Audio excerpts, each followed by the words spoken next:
को गिरफ्तार करो, जेएनयू अध्यक्ष को रिहा करो, कमरेड कन्हैया को रिहा करो। डॉक्टरों का हमला नहीं सहेंगे, नहीं सहेंगे, नहीं सहेंगे। देश को बांटने की राजनीति नहीं चलेगी, नहीं चलेगी, नहीं चलेगी। डॉक्टर कश्मीर सिंह ठाकुर, राज्य सचिव मंडल सदस्य सीपीएम और महासचिव सीआईटी हिमाचल प्रदेश। आज वामपंथी पार्टियों की तरफ से सीआईटी और अन्य संगठनों की ओर से पूरे देश में 23 से 25 फरवरी को जो जेएनयू का घटना हुआ, जिसमें सांप्रदायिक ताकतों की साजिश है कि निर्दोष लोगों को फंसाया जाए, दोबारा देश में सांप्रदायिक ध्रुवीकरण किया जाए, क्योंकि अप्रैल में चुनाव आ रहे हैं। जिस तरह से पिछले लोकसभा चुनावों के अंदर उन्होंने यूपी में खेल खेला, दोबारा से अफजल गुरु के नाम से दोबारा से उसी तरह का खेल खेलने जा रहे हैं। और हमारा तो कहना ये है कि सबसे बड़े षड्यंत्रकारी और देशद्रोहियों को पनाह देने वाले भारतीय जनता पार्टी और आरएसएस के लोग हैं। ये इतिहास इसका गवाह है। अफजल गुरु का वकील कौन थे? राम जेठमलानी, जो भारतीय जनता पार्टी के नेता हैं। और हमारे सबको मालूम है कि इस देश में आरएसएस के इशारे पर प्रज्ञा सिंह और असीमानंद क्या करते रहे। समझौता एक्सप्रेस में ब्लास्ट हुए, आज वो जेल के अंदर है। ये सारा काम है, सारा जो नाटक है, सारा षड्यंत्र है, ये बीजेपी आरएसएस के द्वारा चुनाव के समय में और इस देश में केवल ये दिखाने के लिए कि मुस्लिम ही आतंकवादी है। हम आतंकवाद के खिलाफ हैं। जो लोग देशद्रोह का नारा लगाते हैं उसके हम खिलाफ हैं, परंतु हम निर्दोष लोगों को जिस तरह से फंसाया जा रहा है, जैसे कन्हैया लाल को फंसाया गया, वो एएसएफ का राष्ट्र स्तर का लीडर है और एएसएफ का वो खुद भी कहता है कि मैं सीपीआई से हूँ। इस देश में कम्युनिस्ट पार्टी का इतिहास रहा है कि उन्होंने आज़ादी के आंदोलन में हजारों लोग जो है देश के लिए कुर्बान हो गए, हजारों लोगों ने देश में सजाएं काटी। और बीजेपी का, आरएसएस का, बीजेपी और आरएसएस का एक भी नेता नहीं है जो आज जिसको बताया जा सके कि इसने आज़ादी के आंदोलन में को भाग लिया। आज वो सर्टिफिकेट दे रहे हैं कौन देशभक्त है, कौन देश का विरोधी है। तो आज ये खेल जो है सिर्फ राजनीति के लिए हो रहा है। ये जो चुनाव आ रहे हैं अप्रैल में, उसमें देश में दोबारा सांप्रदायिक ध्रुवीकरण हो धर्म के नाम पर, उसके लिए जो है सारा षड्यंत्र भारतीय जनता पार्टी और आरएसएस के द्वारा किया गया है। हमारा मांग है कि अगर इस तरह का ये रहा तो देश में विभाजन का काम, देशद्रोह का काम और लोग नहीं कर रहे हैं, बल्कि भारतीय जनता पार्टी और आरएसएस के लोग ही कर रहे हैं। इसलिए हमारी मांग है कि इन निर्दोष बच्चों को रिहा करो। जो लोग मुंह ढककर नारे लगा रहे थे जेएनयू के अंदर, उनको गिरफ्तार करो। कौन थे वो? अगर उनको गिरफ्तार किया जाता है तो असल बात का पता चल जाएगा, षड्यंत्र का पता चल जाएगा। जो डॉक्टर्ड एक वीडियो बनाया गया है कन्हैया लाल का, वो आज सारे मानते हैं डॉक्टर्ड है, फर्जी है। वो फर्जी वीडियो किसने बनाया उसको पकड़ो। वो जब पकड़ लिया जाएगा तो निश्चित तौर पर जो है असली बात तक पहुंचा जाएगा। इसलिए जो है भारतीय जनता पार्टी, आरएसएस ये सारा नहीं कर रहा है और निर्दोष बच्चों को फंसाया जा रहा है। और कन्हैया लाल जो है एक गरीब परिवार का बेटा, इसलिए आज उसको सजा मिल रही है। इसी तरह से और बच्चे भी ऐसे ही हैं। तो हमारा मानना ये है कि इसमें पूरे खेल में भारतीय जनता पार्टी और आरएसएस के लोग इन्वॉल्व हैं और इसलिए वो देश में राजनीतिक ध्रुवीकरण, सांप्रदायिक ध्रुवीकरण करने के फिराक में है, ताकि देश में ये जो 5 राज्यों के चुनाव हो रहे हैं विधानसभा के, उसके अंदर दोबारा उनका सिक्का चल जाए। प्रदेश की जनता अब जान रही। जिला परिषद के नवनिर्वाचित सदस्यों की प्रथम बैठक अध्यक्ष राकेश ठाकुर की अध्यक्षता में संपन्न हुई। बैठक का संचालन अतिरिक्त जिला दंडाधिकारी रूपाली ठाकुर ने किया। बैठक में 13वें वित्त आयोग वर्ष 2016-17 में होने वाले संभावित व्यय 3,76,94,499 रुपए अनुमानित बजट पारित किया गया। बैठक के बारे में जानकारी देते हुए राकेश ठाकुर ने बताया कि गत बैठक की पुष्टि तथा 13वें वित्त आयोग के तहत पूर्व में स्वीकृत कार्य योजनाओं की प्रगति समीक्षा भी की गई।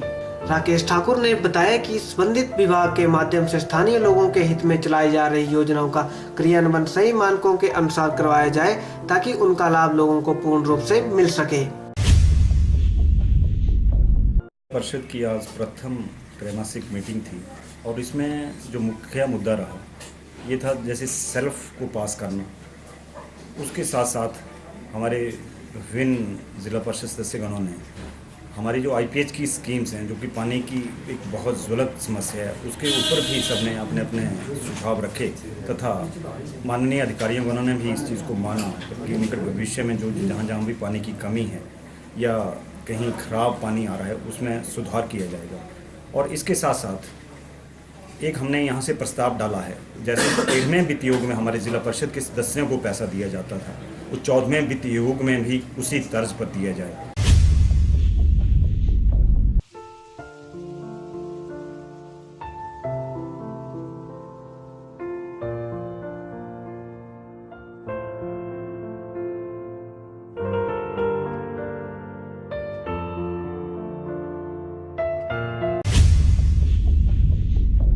यहाँ पे एक पदयात्रा का आयोजन किया गया art of living Hamirpur chapter की तरफ से।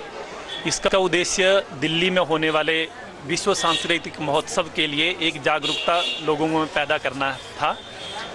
और ये जो महोत्सव है, विश्व सांस्कृतिक महोत्सव, ये दिल्ली में 11, 12, 13 मार्च को होना सुनिश्चित हुआ है, जिसमें पूरे विश्व से लगभग 155 देशों से 35 लाख लोग इसमें भाग लेंगे। और इसका जो मुख्य उद्देश्य है जिसके लिए वो हो रहा है, एक तो पूरे विश्व को एक एकता का संदेश देना कि हमारे में विविधता है लेकिन फिर भी हम एक हैं, क्योंकि इसमें पूरी दुनिया भर के लोग एक साथ, हर धर्म के, हर मजहब के लोग एक साथ इकट्ठा हो रहे हैं। दूसरा, इस कार्यक्रम में बहुत सारे देशों के लोग अपनी जो लोक नृत्य, लोक संस्कृति है उसको प्रेजेंट करेंगे। क्योंकि आजकल क्या है, आप हर जगह आप देखेंगे तो शादी हो, स्कूल में कोई पार्टी होती है या कहीं और कोई फंक्शन होता है तो उसमें लोग डीजे चला हुआ है आजकल। ये जो हमारी अपनी लोक नृत्य हैं या लोक गान हैं, इसको एकदम हाशिए पे आ गए हैं। तो इस प्रोग्राम जो हमारा दिल्ली में प्रोग्राम है, इसमें भारत के लगभग हर राज्य अपनी लोक संस्कृति, लोक नृत्य, लोक गान को प्रेजेंट करेगा, ताकि इसको भी, ये जो हमारी जो संस्कृति है जो एक लुप्त होने के कगार पे है, इसको भी एक प्रोत्साहन मिले। और ये हम पूरे विश्व के सामने इसको प्रदर्शित करेंगे।